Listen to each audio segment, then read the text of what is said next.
Good morning, Radhe Radhe आप सभी को। Welcome back to our channel नन भपी स्टडी ब्लॉग। आशा करती हूँ कि आप सभी की पढ़ाई अच्छे से चल रही होगी। और ये जो आज का व्लॉग है, आई नो 2-3 दिन गैप हो गया है, बट सॉरी फॉर दैट, क्योंकि हमारी तबीयत बहुत ख़राब थी। मतलब जो जुकाम होता है नॉर्मली लोगों को क्या होता है 2-4 दिन में ठीक हो जाता है, पर ये जो हमारा जुकाम था, ये वायरल जो भी इन्फेक्शन हुआ था हमारे फैमिली में सबको, वो अभी तक एकदम अच्छे से ठीक नहीं हुआ है। बात करें अगर मेडिसिन की, तो हमने इसके लिए मेडिसिन नहीं ली है, क्योंकि अगर हम मेडिसिन ले लेते हैं उसके बाद क्या होता है, वो ठीक तो हो जाता है उस टाइम के लिए, पर विद इन 1 मंथ या आफ्टर 1 मंथ फिर से वो वायरस जो है हमारे बॉडी में एक्टिव हो जाता है। तो इसलिए हमने इस बार सोचा था कि इस बार हम मेडिसिन नहीं लेंगे, और मैंने और दीदी ने कोई मेडिसिन नहीं ली है। देखते हैं कब तक हम लोग बिल्कुल ठीक हो जाते हैं, लेकिन अब इस पढ़ाई के ट्रैक को हम वापस लाएंगे, क्योंकि काफ़ी कुछ डिस्टर्ब हो गया है। अगर आप लोग की भी पढ़ाई इस बीच रुकी होगी तो आप भी तैयार हो जाइए, कमर कस लीजिए हमारे साथ पढ़ाई करने के लिए। अदरवाइज़ अगर आप इस समय भी, जिस समय हमारी पढ़ाई रेगुलर नहीं हो पा रही थी, और आप उस टाइम भी अपने जो टाइम टेबल था उसको फॉलो करते थे, तो बहुत अच्छी बात है यार। इससे अच्छी क्या बात है, जितना पढ़ लो उतना कम है।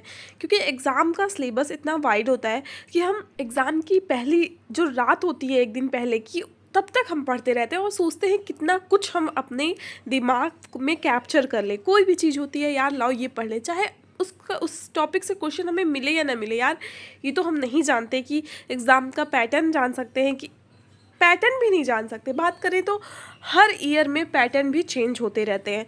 तो बस हमें क्या करना है, हमें अपना जो सिलेबस है हर एग्ज़ाम का, उसको पूरा अच्छे से करके जाना है। और बात करूँ रिवीजन की, तो रिवीजन तो बिल्कुल 2 से 3 बार आपको रिवीजन करना ही है।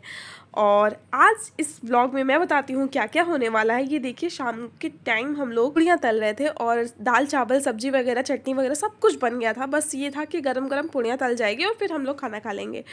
और इस ब्लॉग में आपको ये भी देखने को मिलेगा हमने जन्माष्टमी की शॉपिंग में क्या क्या खरीदा। और हमारे तरफ जो यूपी से स्पेशली लोग होंगे, मैं उनको बताना चाहती हूँ कि ये छठ की पूजा मनाई जाती है। इसमें क्या होता है आपको आगे देखने को मिलेगा।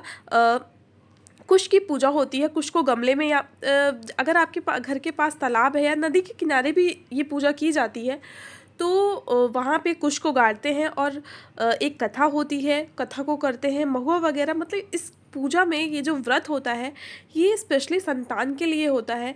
अगर कोई माँ है तब ये व्रत को उठा सकती है। अदरवाइज़ अगर आपकी शादी भी हो गई है तो आप इस व्रत को उठाना चाहें तो नहीं उठा सकते। जैसे बात मेरी है, तो मैं अभी इस व्रत को मैंने इस बार नहीं किया था, और दीदी ने इस व्रत को रखा था, और मेरे घर में दीदी और मम्मी दोनों लोग ने इस छठ के व्रत को रखा था। तो माता रानी सभी की संतान की रक्षा करें और उनको सुखद जीवन की प्राप्ति करवाएं। और ये देखिए, हम लोग मार्केट पहुँच गए थे शाम के टाइम।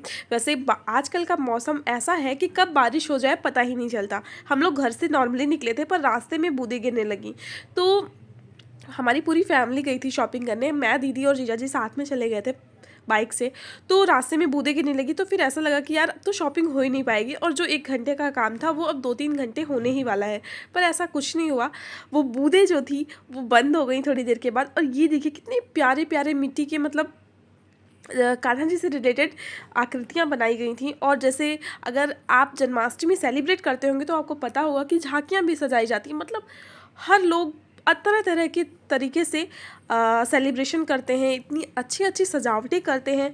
तो कुछ लोग फूलों से करते हैं, तो कुछ लोग झालरों से करते हैं, तो कुछ लोग झांकी लगाते हैं। तो सबका तरीका अलग है, लेकिन सब बेहद खूबसूरत होते हैं। और ये देखिए, यहाँ पे शॉपिंग करने के बाद हम लोग आए, फिर उसके बाद जो है ये दीदी लल्ला के लिए, ऐसा नहीं है कि हमने लल्ला के लिए कपड़े नहीं खरीदे थे, लल्ला के लिए काफ़ी सारे कपड़े खरीदे गए थे। बट ये क्या है, कोई डिज़ाइन दीदी ने देखी तो उनका मन था कि मैं खुद से बनाऊं, और वो कोशिश कर रही थी बनाने की। और अभी रेडी तो नहीं हुआ है वो। जब लल्ला का छठ पूजन होगा, मतलब छठी आएगी, तब हम लोग लल्ला को ये ड्रेस पहनाएंगे। अभी पूरा कंप्लीट हुआ नहीं है, तो आप लोग हमारे साथ बने रहिएगा, ज़रूर हम आपको वो दिखाएंगे। और जितने भी लोग ये वीडियो देख रहे हैं, मैं उनसे यही पूछना चाहती हूँ, अगर आप आर ओ, क्योंकि मैं तो अपनी बात करूँ कि आर ओ की प्रिपरेशन कर रही हूँ, और जो ये महीना था अगस्त का, तो मैंने सोचा था इसमें काफ़ी सारी चीज़ें कवर करने का, पर यार सीरियसली हो नहीं पाई। एक तो तबीयत प्लस बीच में इतने सारे त्यौहार। हम लोगों ने स्टार्टिंग में जब ये मंथ स्टार्ट हुआ था तभी सोचा था कि कितने भी त्यौहार इस महीने में हो, पर हम अपना टारगेट जो हमने बनाया है मंथली उसको कंप्लीट करेंगे, पर हो नहीं पाया यार। देखते हैं नेक्स्ट मंथ का टारगेट। वैसे मैंने एंशिएंट और मिडिवल हिस्ट्री को लिया था, पर मैंने पेपर को एनालाइज किया है तो उसमें मुझे देखने को मिला है जो एंशिएंट और मिडिवल के हिस्ट्री के क्वेश्चन हैं तो उसमें जो है ज़्यादा कुछ, अगर आपको 3 से 4 क्वेश्चन मिल रहे हैं तो हम उतना टाइम क्यों वेस्ट करें। उतना तो यार ऑप्शन से आप कर ही लोगे, और अगर नहीं भी हो पाता है तो आप जिसमें ज़्यादा पोर्शन में आ रहा है क्वेश्चन उस सब्जेक्ट को क्यों ना चूज़ करें। तो ये देखिए छठ वाली पूजा हो रही है। हम लोग नदी के किनारे नहीं जा पाए थे क्योंकि ज़्यादा दूर तो नहीं है, पास में ही है, पर हो नहीं पाता हर चीज़ जो चाहो। तो वही अब छठ की पूजा मम्मी और दीदी पीहू भी साथ में बैठी थी तो सब अच्छे से कर रहे थे, कहानी वगैरह पढ़ी गई, उसके बाद आरती हुई। और इसके प्रसाद में मैं आपको बता दूं, महुआ महुआ आप लोग अगर जानते होंगे तो महुआ और तिन्नी का चावल, वो दोनों और दही के साथ मिलाकर महुए के पत्ते पर रखा जाता है और फिर उसी को प्रसाद के रूप में सबको दिया जाता है। तो ऐसा नहीं है कि इसमें मिठाई वगैरह चढ़ती है, और इसमें यही चीज़ खाया भी जाता है। तो इस तरह से पूजा हमारी छठ की बीती।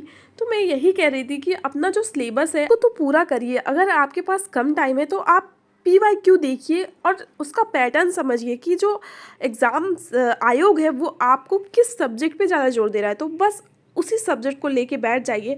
और अगर जैसे किसी सब्जेक्ट में 20 से 15-20 से क्वेश्चन आते हैं और किसी में 5 क्वेश्चन आते हैं तो डेफिनेटली आप 15-20 वाले को कवर कीजिए, क्योंकि आपके पास समय बहुत कम है। जी हाँ, 22 दिसंबर को हमारा पेपर है और आगे मैं टारगेट वगैरह भी बनाऊंगी ये मंथली और एग्ज़ाम तक का 3-4 महीने का। उसके साथ आप बने रहिए। Thank you for watching. Like share and subscribe ज़रूर करिएगा। Bye bye.